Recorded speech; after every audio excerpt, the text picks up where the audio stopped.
சும்மா இருக்கிறதுனா எந்த வேலையும் செய்யாமல் இருக்கிறதுங்கிறது அர்த்தம் இல்லைங்க.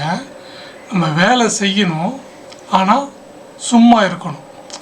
இப்போ ஒரு வேலை செஞ்சிட்ருக்கோம், அது எந்த வேலையாக இருந்தாலும் சரி. இப்போ சமையலே செஞ்சிட்ருக்கோம், நம்ம உள்ளுக்குள்ளே மனசுக்குள்ளே ஓடிக்கிட்டே இருக்கும் எண்ணங்கள். இப்போ நம்ம என்ன அர்த்தம், அந்த வேலை பாட்டுக்கு ஒன்று நடந்துகிட்ருக்கும், ஆனால் மனசுக்குள்ளே வேறு என்னமோ ஓடிட்டுருக்கும். முடிஞ்சு போன விஷயம் எல்லாமே ஓடிட்டுருக்கும். இந்த மாதிரி நிறையா இடத்துல, நம்ம ஒரு வேலை செய்கிற இடத்துலையும் சரி, இல்லை ஒரு கார் ஓட்டும் போதும் சரி, எந்த ஒரு செயல் இருந்தாலும் உள்ளுக்குள்ளே ஓடிக்கிட்டே இருக்கும். ரெண்டுமே பாதிக்குது. இந்த வேலையும் பாதிக்குது, உள்ளுக்குள்ளே ஏதோ ஒன்று ஓடும்போது நம்மளை பாதிச்சுக்கிட்டே இருக்குது. சும்மாவே இருக்க முடியல. ஒரு வேலை செய்யும்போது அந்த ஒரு வேலையை மட்டும் கவனமாக லைவில் நம்ம அதை செஞ்சுக்கிட்டே வரணும். அது எந்த வேலையாலும் சரி. தினமும் ஒரு அரை மணி நேரம் சும்மா உட்காந்துருக்கணுங்க.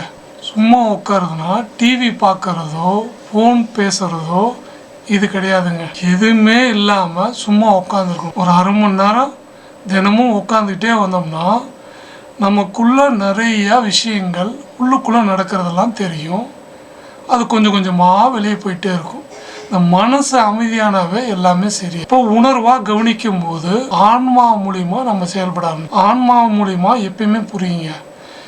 ஏன் நமக்கு புரிய மாட்டேங்குது அப்படின்னா, மனதின் வழியாக நம்ம கவனிக்கிறோம். வாழ்க்கையை மனதின் மூலியமாக தான் செய்கிறோம். மனம் சொல்லுது, உடல் வேலை செய்யுது. உணர்வு மூலியமா நம்ம வேலை செய்கிறோமோ அப்போ எல்லாமே புரிய ஆரம்பிச்சு. புரியும் போது நம்ம வாழ்க்கையில் நிம்மதியும் சந்தோஷமும் ஆரோக்கியமும் கிடைக்க ஆரம்பிச்சிடும்.